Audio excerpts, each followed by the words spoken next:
नमस्कार, मैं होबनाथ। प्रस्तुत है मेरी कविता हत्यारे।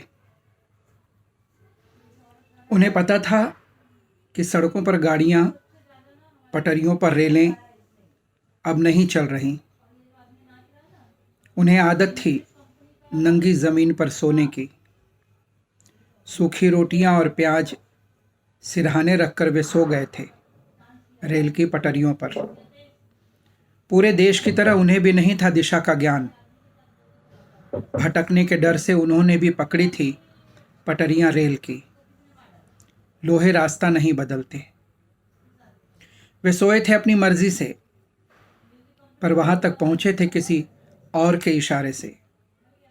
कोई तो था जिसके जादू से खींचे वे लेट गए थे रेल की पटरियों पर, इस यकीन से कि इन पटरियों पर अब नहीं दौड़ेंगी रेलें।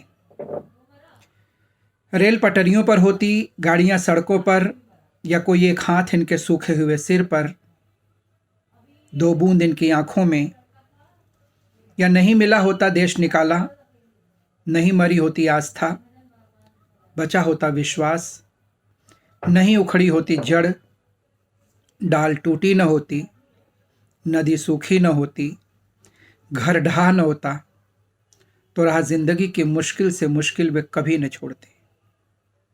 सपने में भी न पकड़ते लोहे की पटरियां, सोते तो बिल्कुल नहीं। काट चुके थे अनगिनत रातें, कड़ुआई आंखों, भूखे पेट, सूरज के साथ चलते। थके जरूर थे, टूटे नहीं। कितनी उम्मीद से पटरी के तकिए पर हारा हुआ सिर रखे जब फैलाए थे पैर, पटरी के पार निकल गए थे।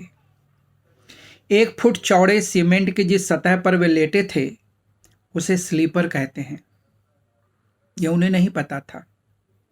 उन्हें यह भी नहीं पता था जिसे लोग समझेंगे सिर्फ एक दुर्घटना, वह है निर्मम हत्या। और कहीं कोई पता नहीं हत्यारे का, कहीं कोई पता नहीं हत्यारे का। एक दूसरी कविता है, छोटी सी, एक प्रेम कविता। शादी में लिया कर्ज चुकाने, फागुन में शहर आया, लॉकडाउन की माया, मिलते ही रोजगार गंवाया। भूख से बचने बैग उठाया और चल दिया 1500 किलोमीटर पैदल। कभी किसी ट्रक के पीछे, कभी टेम्पो के ऊपर, कभी किसी पेड़ के नीचे, तो कभी ढाबे के पीछे। मां को मिलती रही खबर पल पल की। समझदार बहू से आखिरी फोन किसी नेशनल हाईवे से आया था, जिसके बाद कर्ज चुकाए बिना जान गंवाया था। पता नहीं किस गाड़ी ने उसे अंधेरे में उड़ा दिया। हालांकि वह उड़कर पहुंचना चाहता था घर। आखिरी फोन में उसने बताया था कि बड़ी जोरों की लगी है प्यास। बहू और सास ने बेच दी पुश्तैनी जमीन, चुकाया कर्ज, और गांव से गुजरते हाईवे पर बसाई झोपड़ी एक। सूरज से पहले आती हैं, सूरज के बाद जाती हैं। मिट्टी की बड़ी सी नाद में कुएं का साफ ठंडा पानी, और चंगेरी भर गुड़ लिए आते जाते लोगों से पूछती हैं, तुम्हें प्यास तो नहीं लगी है? गांव कहता है कि दोनों पगला गई हैं, क्योंकि दोनों दिन भर नहीं पीती हैं पानी का एक घूंट भी। आखिर आप ही बताओ, ऐसे कोई कब तक जिएगा? गांव को क्या पता, उस दिन नेशनल हाईवे पर एक नहीं 3 मौतें हुई थी, जिनमें 2 लाशें अब तक नहीं मिली हैं। धन्यवाद।